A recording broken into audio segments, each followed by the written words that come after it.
Good evening students. जो बहुत time बाद केमिस्ट्री के बारे में बात करते हैं फिर व्हाट इज़ केमिस्ट्री। केमिस्ट्री जो है वो बहुत ही इम्पोर्टेंट सब्जेक्ट है और केमिस्ट्री का हर जगह रोल है। और केमिस्ट्री में अगर हम बात करें, if we talk about chemistry, the two main branches more important, and one is organic and another is inorganic. And organic compounds plays a great role in pharmaceutical chemistry, in medicinal chemistry, in petroleum chemistry, और बहुत सारी जगह जगह सुबह उठने से लेकर के रात के सोने तक हमारी ज़िंदगी में ऑर्गेनिक केमिस्ट्री का बहुत ही इम्पोर्टेंट रोल है। तो organic chemistry generally it is based on the source of कि वेयर इट कम्स फ्रॉम।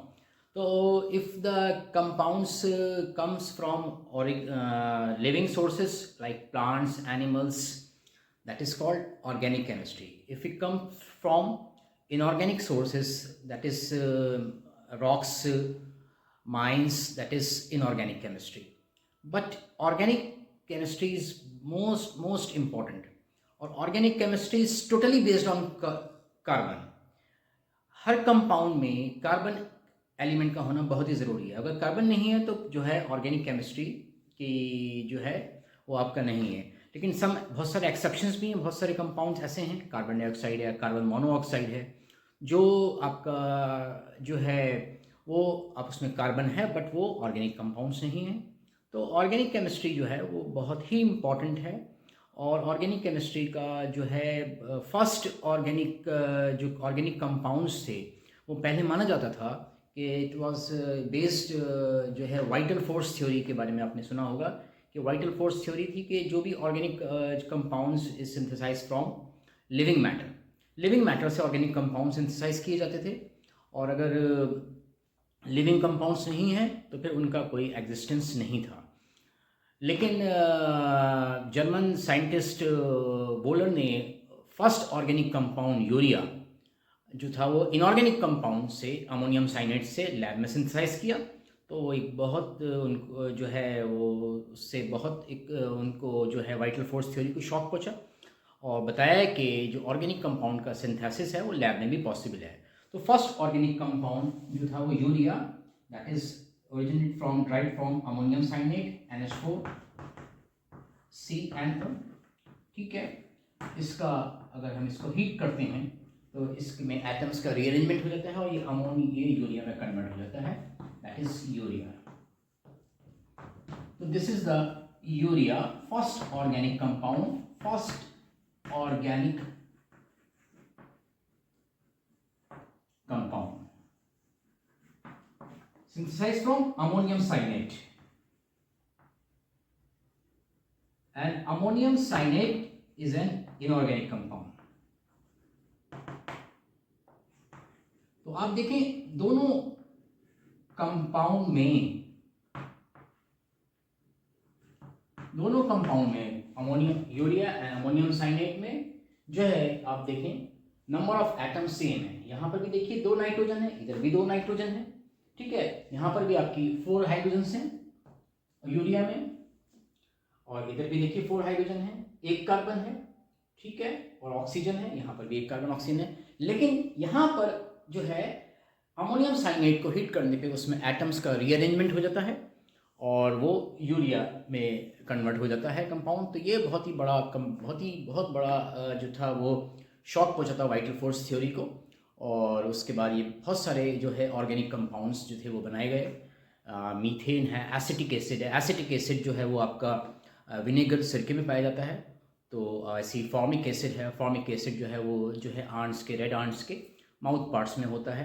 तो बहुत सारे ऑर्गेनिक कंपाउंड्स जो है वो पाए गए। और मीथेन है, मीथेन जो है वो मार्शी प्लेसेस पे दलदली स्थानों में पाई जाती है, तो उसको मार्शल गैस कहा गया। तो बहुत सारे कंपाउंड्स। तो बट अब यह है कि ये ऑर्गेनिक केमिस्ट्री में ऐसा क्या है कि कार्बन इतना इम्पॉर्टेंट रोल प्ले कर रहा है कि हम पूरी ब्रांच को हम अलग स्टडी करते हैं। ऑर्गेनिक केमिस्ट्री को क्या रोल है कार्बन। तो आप अगर if you look at the periodic table, अगर आप पीरियोडिक टेबल को देखें तो कार्बन जो है वो आपका 14 ग्रुप का मेंबर है, P ब्लॉक में आता है। और 14 जो ग्रुप्स हैं वो टोटल 18 ग्रुप्स हैं। तो अगर आप देखें 14 ग्रुप का मेंबर है। 14 ग्रुप में जो आपका जो सेकंड पीरियड में जो फर्स्ट एलिमेंट है 14 ग्रुप में जो है आपका सेकंड पीरियड में, तो वो जो है आपका कार्बन है। और कार्बन जो है उसकी यूनिक प्रॉपर्टीज़ होती हैं। उसकी यूनिक प्रॉपर्टीज़ क्या है कि वो उसमें कैटिनेशन प्रॉपर्टी होती है, सेल्फ कंबाइनिंग कैपेसिटी। तो सेल्फ कंबाइनिंग कैपेसिटी की वजह से, यानी आपस में उनकी कंबाइन होने की टेंडेंसी कार्बन में बहुत ज़्यादा है, जिसकी वजह से जो ऑर्गेनिक कंपाउंड्स हैं वो बहुत ही लार्ज क्वांटिटी में पाए जाते हैं। इसी वजह से आप देखें कि उसका यूज़ कहाँ कहाँ नहीं है। ठीक है, अगर हम फार्मास्यूटिकल केमिस्ट्री में देखें, जितने भी ड्रग्स वगैरह हैं सब में ऑर्गेनिक कंपाउंड्स कार्बन आपको मिलेगा। पेट्रोलियम इंडस्ट्री में देखें तो वहाँ पर भी आप देख लें। मेडिसिनल केमिस्ट्री में देखें तो वहाँ पर भी आपको उसका बहुत इंपॉर्टेंट रोल मिलेगा। तो ऑर्गेनिक कंपाउंड्स जो हैं वो बहुत ही जो हैं बहुत ही ज़्यादा क्वांटिटी में पाए जाते हैं, और उसके अंदर यूनिकनेस होती है, जिसमें से मेन में आपको बताया कि कैटिनेशन प्रॉपर्टी होती है। ठीक है, ये जो है आपके इनऑर्गेनिक कंपाउंड्स में ये यूनिकनेस नहीं पाई जाती। तो जो है ये ऑर्गेनिक केमिस्ट्री, और बहुत ही कार्बन जो है वो आप देखें इसमें बहुत ही इंपॉर्टेंट रोल है कार्बन का। और कार्बन जो है वो 14 ग्रुप का मेंबर होता है। और कार्बन की जो वैलेंस शेल है, वैलेंस शेल में अगर आप देखें तो 4 वैलेंस इलेक्ट्रॉन होते हैं। 4 वैलेंस इलेक्ट्रॉन होते हैं, यानी इसमें ऑक्टेट कंप्लीट करने के लिए 8 इलेक्ट्रॉन्स की रिक्वायरमेंट्स है। ठीक है, 4 वैलेंस इलेक्ट्रॉन होते हैं, इसकी वैलेंसी जो होती है वो 4 होती है। तो आप देखें कार्बन जो है वो बहुत ही इंपॉर्टेंट है। और अगर आप एक बात देखें कि केमिस्ट्री, अगर आप देखें केमिस्ट्री का जो पहला लेटर है वो सी है। तो सी, मेरा अपना यह है कि सी जो है वो इंडिकेट करता है कि ऑर्गेनिक इज़ वेरी इंपॉर्टेंट। तो ऑर्गेनिक केमिस्ट्री जो है वो बहुत ही इंपॉर्टेंट है। ठीक है, अब मैं आपको आज की तो मैंने एक जनरल आपको आइडिया दिया।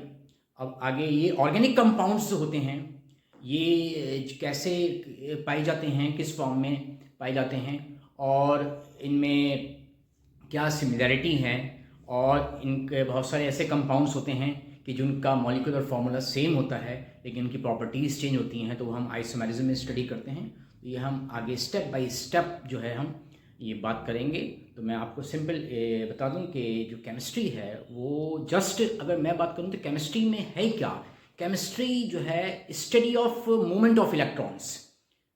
कोई भी एलिमेंट है उसमें इलेक्ट्रॉन्स हैं, तो इलेक्ट्रॉन का मूवमेंट है।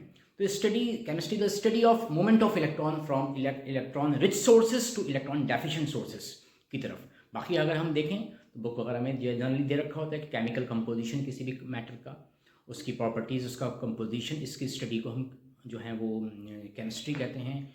और अगर हम जो ऑर्गेनिक कंपाउंड्स हाइड्रोकार्बन्स उनका डेरिवेटिव्स जो होते हैं उनकी स्टडी को हम जो है ऑर्गेनिक केमिस्ट्री कहते हैं। लेकिन अब सब में जो मेन इंपॉर्टेंट बात है वो है इलेक्ट्रॉन का मूवमेंट। तो ये बहुत ही इंपॉर्टेंट है। और कार्बन की जो वैलेंस शेल है उसमें 4 वैलेंस इलेक्ट्रॉन होते हैं। अभी किस तरीके से केमिस्ट आगे जो है दूसरे एटम के साथ या मॉलिक्यूल के साथ कंबाइन करते हैं और कौन कौन से कंपाउंड्स बना सकते हैं, ये हम आगे इनकी प्रॉपर्टीज़ को डिस्कस करेंगे। ठीक है स्टूडेंट्स, तो अगर आपको ये मेरी जो है वीडियो अच्छी लगी हो तो इसको प्लीज़ लाइक करिएगा और सब्सक्राइब करिए मेरे चैनल को, बैथ केमिस्ट्री। ठीक है, तो नेक्स्ट वीडियो पर। Okay, all the best.